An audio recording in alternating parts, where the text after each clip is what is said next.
Welcome to another episode of Topics Elif wants to rant about. Today we're talking about the hustle culture and why and how we should stop normalizing, romanticizing, and glamorizing overworking. Stop overworking and stop accepting that overworking is a normal thing to do and that should be a way of life.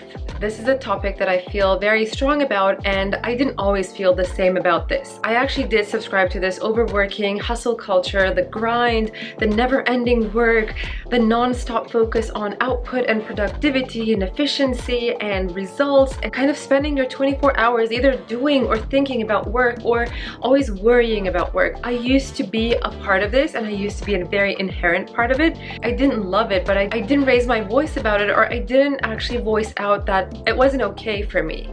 I just accepted it because that was a norm of the society. Everyone seemed to be overworking, hustle and grind. These were the buzzwords that you would read in media, and as a junior marketer I assumed that this was the norm, that I had to accept it, and I thought that the path to a successful career, the only path to a successful career, let me correct that, was to hustle and hustle and hustle. And I was looking up to people who did this non-stop and they had no problems with it, so they were my role models. They were the people who I aspired to be like, because I thought that the only success in life was actually to be a part of it, because I genuinely thought that if I wanted a good life, if I wanted financial freedom, if I wanted to live the lifestyle that I wanted to have, this was the way to do it. And so I prescribed to this for many years, especially because I was working in the tech industry and as a marketer. So if you put two of those things together, it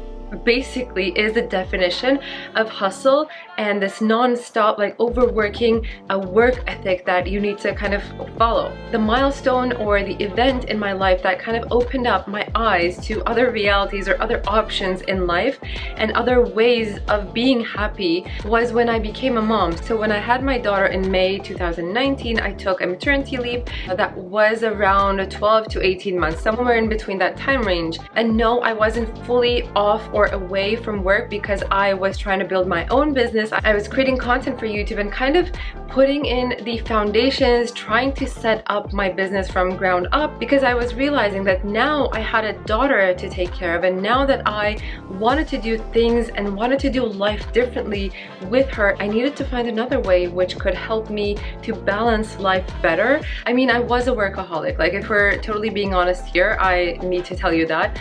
And when I became a mom, I realized that there's other priorities in life that I really care about, I really strongly care about, and it really shifted my mindset. The way I approach life and the way I prioritize things in my life changed significantly. And on top of that, that exhaustion that had accumulated over the years, now that I was actually taking a step back and taking it all in, the exhaustion feelings, the burnout that I had went through over the past years, and now it felt like I had another opportunity in life. I had this period of time where I could actually think and slow down and reset things and rethink how I wanted to live life from now on, and how I could be able to achieve that dream life of mine that I was now building. There were other priorities in life that I was missing out on, and I was also missing out on the fact that this was taking a toll on my mental health. I wasn't enjoying life as much as I should have, and I wasn't really focused in on the present moment. That was never something I was able to do, and that was probably the biggest awakening that I've had after this.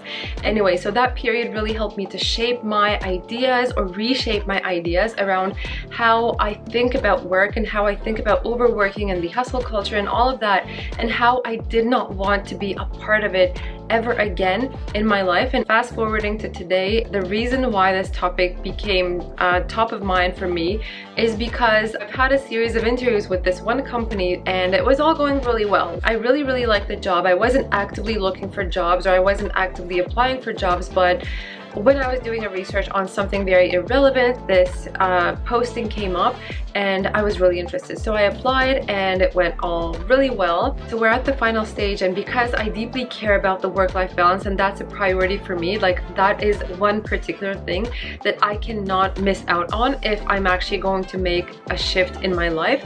I asked the interviewer what the work-life balance looks like at that company and how their experience has been with it. As a response to my question, I learned that the expected commitment for this company is 50+ hours per week, and I initially thought it was a typo, to be honest, because I'm based in Canada, and even if I wasn't in Canada, I don't believe that anywhere in the world there is an expectation legally to work over 45 hours. So in Canada, the legal work hours are 40 hours per week, and that's my expectation. Like that's what I know as a full-time job. Even though the legal requirement is 40+ hours, because it's a company in the tech industry, I know that I should realistically expect a little over 40 hours, right? So I know this.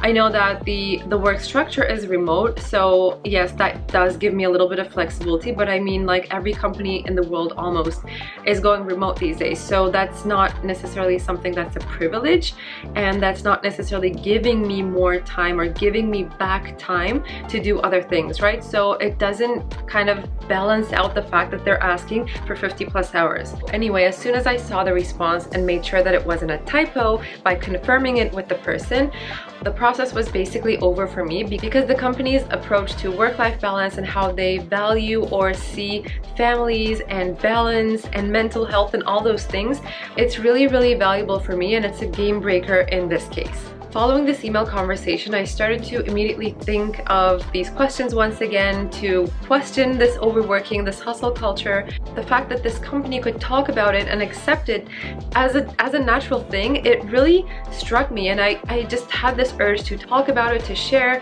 and to have discussions with people. And you know what happened when I voiced out my concerns and experience with this overworking culture and my thoughts on it? I received so many messages and emails from people that were feeling so stuck with it, so sick of people normalizing this never-ending grind, the overworking, like people carrying this as a badge of honor, the number of coffees they drank before 9 a.m., the number of meetings they have back-to-back in a day, or the amount of hours they work during a specific day, or the number of times that they had to miss out on birthdays. Like I see people, or I hear people that actually talk about this as if it feels like they're complaining, but at the same time it feels like they're also kind of proud of it as well, because that shows how hardworking they are and how committed they are to their jobs. I'm not okay with the ask to become this robotic version of myself where I don't need to eat, drink, sleep, see my friends, socialize, spend time with my family, do things that I love outside of work. I'm not okay with not doing this, and I'm not okay with people having the courage to also ask this from people.